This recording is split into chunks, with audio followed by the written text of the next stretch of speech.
Bienvenidos al cuarto episodio de la segunda temporada de ¿Qué hombre quieres ser? Un proyecto que se inspira en el feminismo para ir construyendo una masculinidad igualitaria. Si me habéis seguido últimamente, ya sabéis que en cada uno de los capítulos reflexionamos en torno a algún personaje, siguiendo el hilo conductor de la lucha por la paz. Hoy nos acercamos a la que quizá ha sido la mujer más relevante de la política española del siglo XX, Dolores Ibárruri.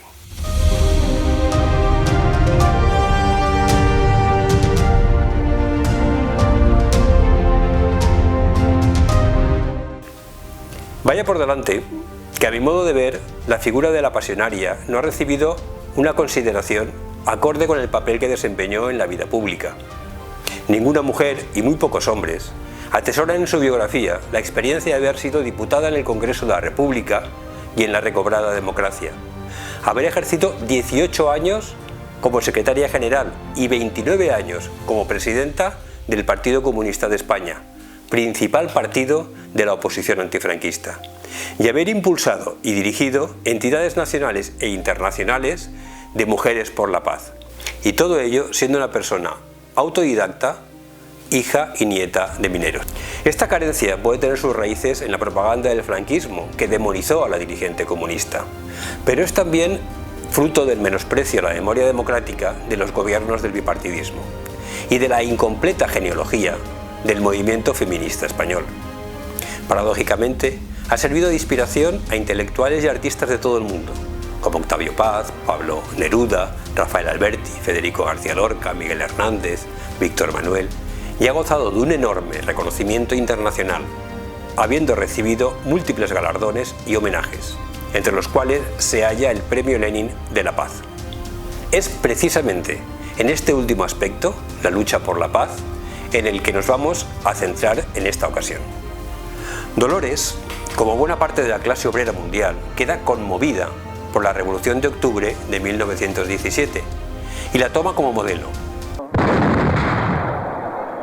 Era impresionante porque cuando lo leímos, todos los que había socialistas, pues corríamos de una casa a otra a decir: en Rusia la revolución socialista. Era una cosa de entusiasmo general. Era la constatación de que la revolución socialista podía triunfar. Como resultado inmediato, junto a otros socialistas, participa en 1920 en la fundación del Partido Comunista Español. En esta primera etapa, la pasionaria, como refleja en sus artículos de prensa, defiende la lucha del pueblo en armas como legítima defensa frente a la violencia estructural, policial, económica e ideológica de la burguesía dominante. Violencia que se concreta en la explotación, en la miseria, en la manipulación cultural, religiosa y en la represión. Creo que Dante, cuando describió su terrorífico infierno, no había visitado una mina, ni el hogar de un obrero minero, pues de haberlo hecho, probablemente, el trabajar en una mina hubiera ocupado un lugar predilecto en la escala de castigo. La vida de estas mujeres es una verdadera pesadilla, en la que el hambre y la miseria más horrorosa son los reales fantasmas que la atenazan y martirizan. Consecuentemente, con la certeza de que solo con la violencia para eliminar a la burguesía podrán los trabajadores sacudirse el yugo de la opresión capitalista, Dolores apoyó con todas sus fuerzas el levantamiento armado de los mineros asturianos en octubre de 1934. Denunció la brutal represión del ejército y se volcó en proporcionar un hogar a centenares de hijos e hijas de los mineros asesinados o encarcelados. Pero desde que Hitler toma el poder en Alemania, se dispara una alerta democrática que produce un cambio en su percepción de las amenazas. Dolores, consciente de la brutal factura que los pueblos habían pagado por la Primera Guerra Mundial, establece como una de sus prioridades la lucha contra la guerra y por la paz. Se sacude el sectarismo y un cierto infantilismo que habían caracterizado la acción política. Pensábamos que íbamos a organizar muy rápidamente la revolución en España y éramos pues muy infantiles y muy sectarios. Y funda la agrupación de mujeres antifascistas, junto a mujeres como Victoria Kent, Margarita Nelken, Federica Bonseñ o Clara Campoamor. De la delegación valenciana al Congreso Constituyente forma parte Pilar Soler. A partir de aquí desarrollan una inmensa movilización desde una perspectiva feminista, pacifista y obrera. Asisten a congresos internacionales contra la guerra, convocan manifestaciones contra la movilización de los reservistas a Marruecos, editan la revista Mujeres, subtitulada Periódico de las mujeres que luchan por la paz, la libertad y el progreso. Crean comités provinciales, llegando a contar con unas 60.000 afiliadas. Si bien la agrupación de mujeres antifascistas era en su origen una organización pacifista, su discurso evoluciona y desarrolla lo que se denomina un pacifismo realista, en el que se defiende que la paz y la libertad son inseparables, entendido como el derecho a una defensa en una guerra justa. El 19 de julio de 1936, Dolores es la primera que lanza un llamamiento a tomar las armas para detener la sublevación militar. Desde ese momento, su figura se hace enorme, se convierte en un símbolo y alcanza la altura de un mito. Sus lemas "no pasarán" y "más vale morir de pie que vivir de rodillas" quedarán grabados en la memoria colectiva. Jóvenes en pie para la pelea, mujeres, heroicas mujeres del pueblo, acordaos del heroísmo de las mujeres asturianas. Luchad vosotras al lado de los hombres para defender el pan y la libertad de vuestros hijos amenazados. Soldados, hijos del pueblo, firmes como un solo hombre al lado del gobierno, al lado de los trabajadores, al lado del Frente Popular. Recorre las trincheras junto a los milicianos. Pueblo laborioso, alerta, que nuestra victoria no sea malograda. Pueblo de Madrid, sois los dignos descendientes de los heroicos luchadores del 2 de mayo.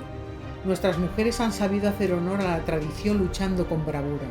Ahora es necesario saber administrar la victoria. Que vuestra disciplina y vuestra vigilancia sean tan grandes como vuestro heroísmo. El enemigo acecha y busca todas las formas de ensombrecer vuestra victoria. Marcha a Francia a recabar la ayuda de las democracias del mundo. Hoy somos nosotros, pero si se deja que el pueblo español sea aplastado, seréis vosotros. Será toda Europa la que se verá obligada a hacer frente a la agresión y a la guerra, ayudándonos a impedir la derrota de la democracia, porque la consecuencia de esta derrota sería una nueva guerra mundial. Por nuestros hijos y por los vuestros, por la paz y contra la guerra, exigid que se abran las fronteras. Exigid que el gobierno francés cumpla con sus compromisos con el gobierno republicano español, ayudándonos a tener las armas que necesitamos para defendernos. El fascismo no pasará, no pasará, no pasará. Intensifica su labor en la agrupación de mujeres antifascistas, que llama también a defender la República. El fascismo no respeta a la mujer, la mata, la encarcela, la encarnece, la viola, le niega el derecho al trabajo y quisiera obstruirle la marcha hacia la emancipación, volviendo a sumergirla en la Edad Media. Por tanto, todas las mujeres que sientan deseos de lograr su total emancipación deberán saber de una vez para siempre que el fascismo es la miseria, la explotación patronal llevada al extremo, el militarismo desenfrenado, la guerra.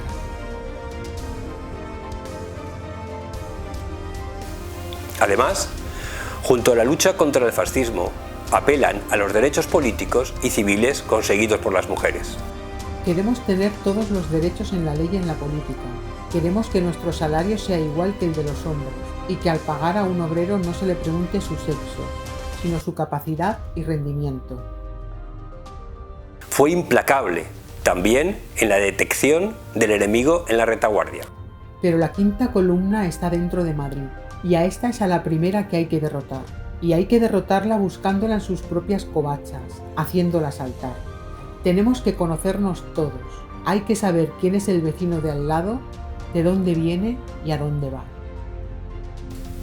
Pero algunas familias y algunas religiosas reconocen, agradecidas, que le deben a ella la vida. Interrogada sobre su papel en los crímenes cometidos en el bando republicano, responde: No soy responsable de ningún fusilamiento. Mire usted, soy una mujer y le puedo asegurar que no he visto fusilar ni he intervenido en ningún hecho de esa naturaleza. Soy una mujer, una madre, y no olvide usted que tenía una educación católica, independientemente de que sea comunista, y muchas de las cosas de mi anterior catolicismo quedaron en mí, sobre todo el amor al prójimo. Asumió el papel de madre de todos y todas las resistentes. Todos eran hijos de la pasionaria.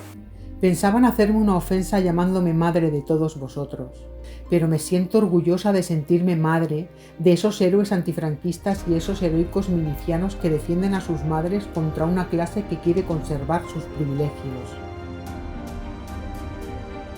Tras la victoria franquista no hubo ni paz, ni piedad, ni perdón. Dolores Ibárruri marcha al exilio, primero a Francia, y cuando estalla la Segunda Guerra Mundial, a la Unión Soviética. Acabada esta, Dolores, junto a su inseparable Irene Falcón, participa en la creación de la Federación Democrática Internacional de Mujeres. La elige vicepresidenta, establece la defensa de la paz como principio elemental y la lucha contra el militarismo y el imperialismo de los Estados Unidos como condiciones necesarias. Posición que se verá reforzada con el apoyo norteamericano a la dictadura franquista en el marco de la Guerra Fría. Que sepan las mujeres y las madres portadoras de la esperanza del mundo que nosotros consideramos como un deber sagrado la defensa de la vida de sus hijos y la seguridad de sus hogares.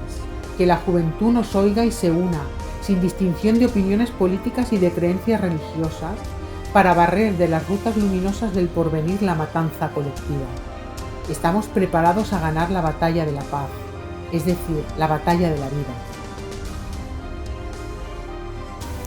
Mirando hacia el interior de España, en 1946, las mujeres antifascistas dan paso a la Unión de Mujeres Españolas, UME, que denuncian las condiciones de las presas y las esposas de presos, sin olvidar las demandas feministas. Nosotras defendemos la igualdad de derechos políticos y sociales del hombre y la mujer, el acceso de la mujer a todos los puestos de la vida política y social, porque entendemos que es mediante la elevación de la cultura de la mujer y su participación en la vida política y social del país, cómo se trabaja por un porvenir de paz, por el más alto nivel de cultura y de libertad de las generaciones futuras. En 1951 se celebra en México el Congreso Español por la Paz y en 1955 la Federación Democrática Internacional de Mujeres convoca el Congreso Mundial de Madres. Nuevamente, la apelación a la paz por parte de las mujeres se basará en su derecho como madres, como dadoras y cuidadoras de la vida, y es desde esa autoridad que les otorga la maternidad, desde la que reclaman la paz para el mundo. En 1965 surge el Movimiento Democrático de Mujeres, MDM, que incorpora nuevas generaciones de mujeres con estructura y dirección en el interior de España. En resumen, en un mundo convulso, enormemente masculino y patriarcal, Dolores Ibárruri fue una mujer irrepetible. Su ideario y su acción por la paz no está exenta de contradicciones. Se inicia con el apoyo a la lucha revolucionaria del proletariado. Encarna la resistencia patriótica del pueblo español frente a la agresión fascista. Mitifica el heroísmo y el sacrificio en defensa de la democracia y la libertad republicanas. Clama por la movilización mundial contra el nazifascismo, pagando ella misma un precio muy alto con la pérdida de su hijo Rubén en la defensa de Stalingrado. Rinde tributo a Stalin. Señala la locura que supone la amenaza nuclear, el militarismo y el imperialismo de los Estados Unidos. Pone en primer plano los derechos y el protagonismo de las mujeres, y todo ello desde una mirada muy cercana a la Unión Soviética. Además, impulsa la política de reconciliación nacional en España, que renuncia a la venganza, busca la superación de la guerra civil y adopta la movilización pacífica del pueblo como único camino hacia la democracia y el socialismo. Ahora, en Europa y el mundo se disparan dos alarmas relacionadas: el acceso al poder del posfascismo y el régimen de guerra.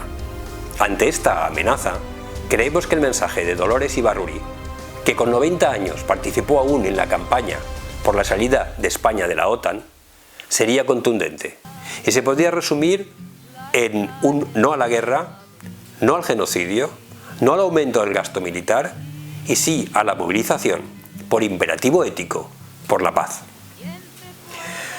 Si te ha parecido interesante este episodio, compártelo en tus redes sociales.